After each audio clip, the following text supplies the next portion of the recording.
پہلے تو یہ نیوکلیئر ڈیل کے حوالے سے یہ کافی اچھی ڈیل ہے سعودی پوائنٹ آف ویو سے. سعودی عرب نے بہت بڑی کمٹمنٹ، 1000 ارب ڈالر کی کمٹمنٹ دی ہوئی ہے امریکی انتظامیہ کو، ٹرمپ انتظامیہ کو.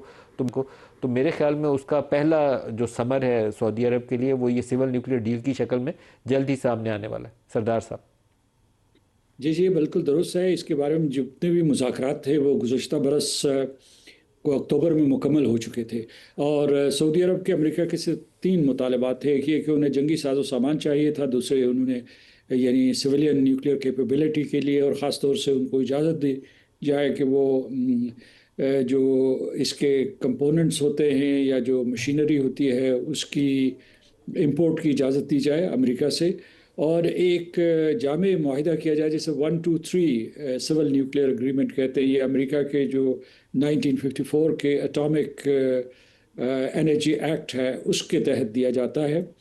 لیکن اس میں جو ابھی تک تفصیلات سامنے آئی ہیں وہ یہ طے نہیں ہوا کہ اس میں IAEA کی سیف گارڈز ہوں گی یا کوئی ویریفیکیشن میکینزم ہوگا.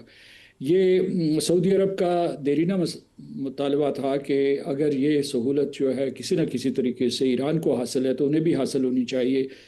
جیسا کہ آپ خود کہہ رہے تھے کہ اس نے ابھی کانگریس میں جانا ہے، وہاں سے اپروول مینڈیٹری ہے، اور وہاں شکوک و شبہات کا اظہار کیا جا رہا ہے کہ یہ سعودی عرب بھی اسی راستے پہ چل پڑے گا جس پہ ایران گیا ہے. اور اس میں وہ کہہ رہے ہیں کہ جناب یہ جو ہے جو یورینیم انریچمنٹ ہو یا پلوٹونیم پروسیسنگ ہو، اس کو بالآخر جو ہے ہتھیار بنانے کی صلاحیت حاصل کرنے کے لیے استعمال کیا جائے گا. اور کراؤن پرنس محمد بن سلمان کا کوئی ایک بیان وہ کوٹ کرتے ہیں، وہ انہوں نے کہا تھا کہ اگر ایران کے پاس نیوکلیئر ویپن ہوگا تو ہمارے پاس بھی ہوگا. یہ کچھ الجھنیں باقی ہیں. UAE سے اس سے ملتا جلتا معاہدہ ہو چکا ہے، اور وہ اس معاہدے میں صرف یہ ہے کہ ویریفیکیشن بھی تھی اور ساتھ ساتھ سیف گارڈز بھی تھیں، اور IAEA کے زیر نگرانی وہ معاہدہ زیر تکمیل پا رہا ہے. تو اس وجہ سے یہ ہے کہ اس میں کئی ifs اینڈ بٹس ہیں ابھی تک، اور اگر یہ ہو جائے تو یہ سعودی عرب کے لیے جیسا کہ آپ نے کہا کہ بہت بڑی کامیابی ہوگی. مجھے یاد ہے کہ ان کی ایک شرط اور بھی تھی کہ یعنی اسی معاہدے کے ساتھ ساتھ ان کی جو ایک اور شرط تھی وہ یہ تھی کہ امریکہ جو ہے 2 اسٹیٹ سولوشن یعنی فلسطین کی ریاست کو تسلیم کرنے کے لیے کوئی ٹائم ٹیبل بھی دے، کیونکہ وہ یہ کہہ رہے تھے کہ برسہ برس سے یہ وعدے تو کیے جا رہے ہیں لیکن کوئی حتمی تاریخ نہیں دی جا رہی. اس کا اس معاہدے کے آس پاس یا جو بھی خبریں آئی ہیں کوئی ذکر نہیں ہے. That's true. سردار صاحب، جو یمن والی صورتحال ہے جس میں باب المندب میں یمنی حوثیوں نے یہ اعلان کیا تھا کہ وہ سعودی کارگو جو ہے اس کی ٹریفک کو روکیں گے، اور ان کے 2 جہاز، ایک انڈیا کے لیے جا رہا تھا، ایک چائنا کے لیے تیل سے بھرے ہوئے، ان کو واپس بھی موڑا گیا. آج پاکستان کے دفتر خارجہ کا ایک اعلامیہ ہے، اور جو ایک توقع تھی کہ پاکستان کو ایک پوزیشن واضح لینی پڑے گی، اور ہو سکتا ہے کہ کوئی ایسی صورتحال اگر خراب ہوتی ہے تو ہمیں کودنا بھی نہ پڑ جائے اس جنگ میں. تو آج وہ پہلا وارننگ شاٹ جو تھا وہ دفتر خارجہ سے آ گیا. آپ کا اس کے اوپر کیا کامنٹ؟ دفتر خارجہ نے بڑا سخت بیان دیا ہے اور واضح بیان دیا ہے، اور وہ اس جنگ کی الجھنوں کو عیاں کرتا ہے. دیکھیے کہ ایک طرف جو ہے ہم نے سعودی عرب کے ساتھ اسٹریٹجک میوچل ڈیفنس اگریمنٹ کیا ہوا ہے، اور دوسری طرف جیسا کہ آپ اپنے ابتدائی کلمات میں کہہ رہے تھے کہ کس طریقے سے پاکستان ثالثی کا کردار ادا کر رہا ہے. اسے تہران کا اعتماد بھی ہے، امریکہ کا بھی ہے، بالخصوص تہران کا اعتماد اگر جو ہے ان کے وزیر داخلہ آئے ہیں اور اس کا اعادہ کیا گیا ہے تو اور یہ ہمیں معلوم ہے کہ جو یہ ایکسس آف ریزسٹنس ہے وہ تہران کے کہنے پہ چلتا ہے. ابھی جو ہے ان اسٹریٹجک ایک قسم کا سگنل دیا ہے سنا کو کہ آپ جو ہے اس میں باب المندب کو بند کریں، اور بالخصوص سعودی عرب کو نشانہ بنایا. تو پاکستان کے لیے صورتحال بہت مشکل ہو گئی ہے، چیلنجنگ ہو گئی ہے. لیکن میں یہ کہوں گا کہ پاکستان نے بیان دے دیا، کیونکہ جو ہمارا باہمی معاہدہ ہے سعودی عرب کے ساتھ اس کے اب دونوں ممالک پابند ہیں کہ ایک کے اوپر حملہ دوسرے کے اوپر تصور کیا جائے گا. ویسے بھی ہمارے جو ہے سعودی عرب میں ٹروپس موجود ہیں اور ہمارے ایئر کرافٹ بھی موجود ہیں، اور جو ہے ملٹری پلیٹ فارمز بھی وہاں موجود ہیں، تو وہ استعمال کیے جا سکتے ہیں. لیکن میں سمجھتا ہوں کہ پاکستان کے اوپر فریضہ اول یہ ہے کہ وہ کسی طریقے سے اس جنگ کو روکے. اور آپ نے کہا کہ ایران نے ایک مرتبہ پھر پاکستان کے اوپر اعتماد کا اظہار کیا ہے. ایک اور چینل کھلا ہے اور یہ دیکھیے وہ کس حد تک کامیاب ہوتا ہے۔ صدر ٹرمپ نے عراق کے وزیر اعظم علی الزیدی کو یہ مینڈیٹ دیا ہے کہ وہ تہران جائیں، بشاید کل تہران جا رہے ہیں، اور وہاں وہ معاشی اور توانائی کے امور کے اوپر بات چیت کریں گے۔ علی الزیدی نے یہ وضاحت کی ہے کہ اس سے پاکستان کا رول ختم نہیں ہوتا، پاکستان سیاسی اور سفارتی امور کے اوپر بات چیت کرتا رہے گا، کرواتا رہے گا، لیکن وہ بالخصوص جو آبدہ ہرموز سے متعلق معاملات ہیں یا جو جہازوں کی نقل و حمل ہے یہاں اس خطے سے، اس کے بارے میں گفتگو کریں گے، اور پھر یہ دیکھیں گے کہ کوئی جو معاشی راستے بھی نکالے جائیں۔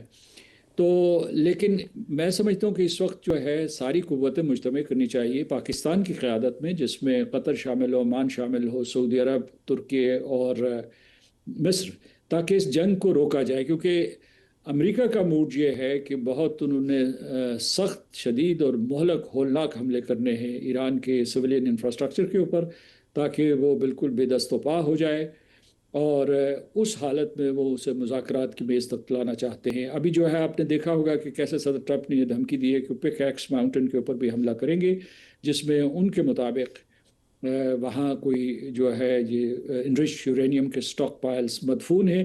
اسرائیل نے ایک انٹیلیجنس دی ہے، پتہ نہیں کس حد تک قابل اعتبار ہے، کہ ایران نے وہاں سینٹریفیوجز بھی منتقل کر دی ہیں، لیکن ایران کا یہ کہنا ہے کہ پک ایکس کو سینٹریفیوجز انہوں نے وہاں چھپا بھی دی ہوں، تو وہاں پہ وہ یورینیم بیٹھ کے تو انرچ نہیں کر رہے ہوں گے اس وقت۔ تو وہ اسرائیل امریکہ کو دوبارہ ویسے ہی انگیج کرنے کی کوشش کر رہا ہے جیسے پچھلے 20 سال سے انہیں گھیر رہا تھا، کہ ان کے پاس تو ایٹمی ہتھیار ہے، انہوں نے بنا کے رکھا ہوا ہے، چھپا کے رکھا ہوا ہے، وہ ابھی وہاں سے نکل کے وہ سینٹریفیوجز کے پیچھے انہوں نے لگا دیا۔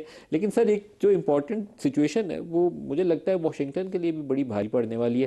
جلدی ایگریمنٹ کر لیں تو تہران اور واشنگٹن دونوں فائدے میں رہیں گے، نہیں تو دونوں خسارے میں رہیں گے۔ 500 فوجی ان کے زخمی ہو چکے ہیں، جو آج اے پی نے نیوز دی ہے۔ 18 کے مرنے کی خبر خود ٹرمپ صاحب ٹویٹ کر چکے ہیں۔ تو پتہ نہیں ہے کہ امریکی عوام کتنی دیر ٹالریٹ کریں گے ٹرمپ صاحب کے اس طریقہ کار کو، جنگ والے کو، کیونکہ ایران میں شہادتیں ہو رہی ہیں لوگوں کی، لیکن اس کے جب جوابی وار جائیں گے تو جوابی وار میں امریکی فوجی مریں گے بھی اور زخمی بھی ہوں گے۔ امریکہ برداشت کر لے گا اس تکلیف کو؟ مشکل نظر آتا ہے۔ اس کی وجہ یہ ہے کہ ان کے انتخابات بھی قریب آ رہے ہیں، صدر ٹرمپ بہت غیر مقبول ہو چکے ہیں اپنے جماعت میں بھی، یعنی ریپبلکن پارٹی میں اور ڈیموکریٹس میں بھی اور عام عوام میں بھی۔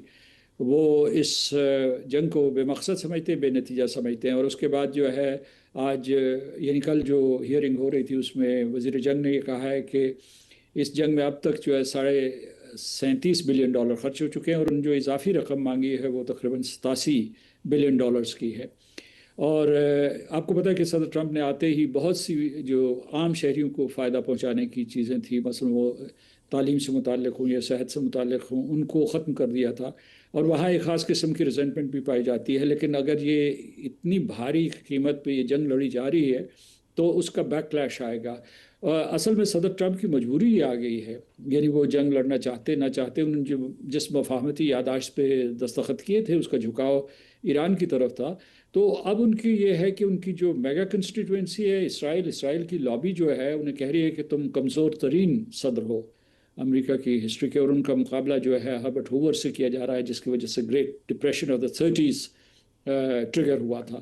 تو اس وجہ سے وہ ایک مجبور ہیں اور وہ حملے کر رہے ہیں تاکہ وہ اپنے آپ کو ثابت کر سکیں کہ وہ طاقتور ہیں، بہت مضبوط ارادے کے ہیں۔ لہٰذا خدشہ یہ ہے کہ آنے والے ہفتوں میں صدر ٹرمپ ایران کے اوپر تابڑتوڑ حملے کریں اور اس کو بالکل جو ہے اس کے پورے سویلین انفراسٹرکچر کو، ایران کے سویلین انفراسٹرکچر کو ڈسمینٹل کریں۔ تو یہ ان کی کوشش ہے تاکہ وہ سر جو پیٹ ہیگسیٹ کا کردار ہے اس سارے معاملے میں سردار مسعود صاحب، اس کے اوپر بھی چاہوں گا آپ کامنٹ کریں۔ ان کی جو سٹیٹمنٹ میں سن رہا تھا ایران کے حوالے سے، جس میں وہ کہتے ہیں پیٹ ہیگسیٹ کا، وزیر دفاع کا، ان کے سیکٹری آف وار کا، سر اس میں وہ جو ایران کے لیے جملہ استعمال کرتے ہیں کہ کسی کریزی اسلامسٹ کو نیوکلیئر ہتھیار نہیں رکھنے دیں گے، تو میرے ذہن میں پہلا سوال تو یہ آتا ہے کہ جاپان میں آج تک دنیا کی تاریخ میں ایک ہی ملک نے نیوکلیئر ہتھیار استعمال کیا اور اس کا نام امریکہ ہے۔ تو پیٹ ہیگسیٹ کس کی نمائندگی کر رہے ہیں؟ شاید ان کو یہ وضاحت کرنی چاہیے کہ وہ بھی اسی کریزی ایک گروپ کی نمائندگی کر رہے ہیں جس نے ہیروشیما اور ناگاساکی کے اندر پتہ نہیں کتنے معصوم لوگوں کو مار دیا تھا۔ تو وہ ایران کو کہہ رہے ہیں کریزی اسلامسٹ، تو ہم ان کو کیا بولیں؟ مجھے بہت برا لگا ان کا سٹیٹمنٹ۔ اتنے اہم ذمہ دار عہدے کے اوپر انہوں نے جسم پہ ٹیٹو وغیرہ بھی بنائے ہوئے ہیں، عجیب و غریب شخص ہیں وہ۔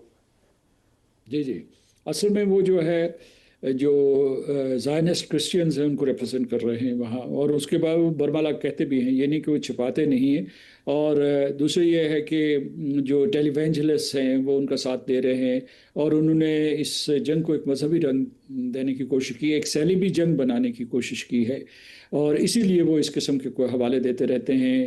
امریکہ میں بھی اسلاموفوبیا ہے، اور اس طریقے سے تمام اسلامی ممالک کو ایک اسٹیریوٹائپ کے طور پر پیش کیا جاتا ہے، لیکن ان کی جو ہے کانگریس میں بڑی پٹائی ہوئی ہے، ان کے اوپر بہت تنقید کی گئی ہے، ان کے بہت سے جو ہے دلائل کو رد کر دیا گیا ہے۔ تو اگر آپ دیکھیں کہ جو صدر ٹرمپ کی کابینہ ہے، دو حصوں میں منقسم ہے۔ ایک جو ہے اس میں مارکو روبیو ہیں، وزیر جنگ پیٹ ہیگسیت ہیں، اور سی آئی اے کے ڈائریکٹر ہیں۔ ان تینوں نے جو ہے مفاہمتی یادداشت کے سلسلے میں اپنے تحفظات کا اظہار کیا تھا، اور دوسری طرف جو نائب صدر جے ڈی وینس ہیں، اور اسٹیو وٹکاف، جیرڈ کشنر، اور کچھ اور کابینہ کے ارکان جو ہے، میرا خیال ہے ان میں ٹریجری سیکرٹری بھی شامل ہوگا۔ یہ سارے کے سارے چاہتے ہیں کہ کسی طریقے سے جو ہے جنگ ختم ہو، کیونکہ یہ امریکہ کے لیے بہت نقصان دہ ہے۔ اور دوسری طرف آپ کو پتہ ہے کہ آپ نے کہا تھا کہ ان کو دونوں ممالک کو نقصان ہوگا۔ ایران کو یہ ہے کہ ان کی جو الٹرا ہارڈ لائنرز ہیں، انہوں نے بھی جو ہے دباؤ ڈالا ہوا ہے ان کی سیاسی قیادت کے اوپر، اور پاسداران انقلاب نے بھی، کہ یہ جنگ آپ ختم نہیں کرنی، اور اس طریقے سے آپ نے ہرموز کے اوپر کسی قسم کا کنٹرول آپ نے کمزور نہیں کرنا۔ تو یہ میں کسی جگہ گفتگو کرتے ہوئے کہہ رہا تھا، امریکہ میں ایک ایکسپریشن ہے کہ دے آر پلئنگ چکن، کہ مطلب ہے دو تیز رفتار گاڑیاں ایک دوسرے کی طرف بڑھ رہی ہیں، اور دیکھتے ہیں کہ وہ انتظار کر رہے ہیں کہ کون پہلے آنکھ جھپکاتا ہے۔ یہ صورتحال ہے، میرا خیال ہے اس سفارتکاروں کی اور جو میڈیٹرز کی ذمہ داریاں اور بھی اس پورے سناریو میں بڑھ جاتی ہیں۔ درست ہے۔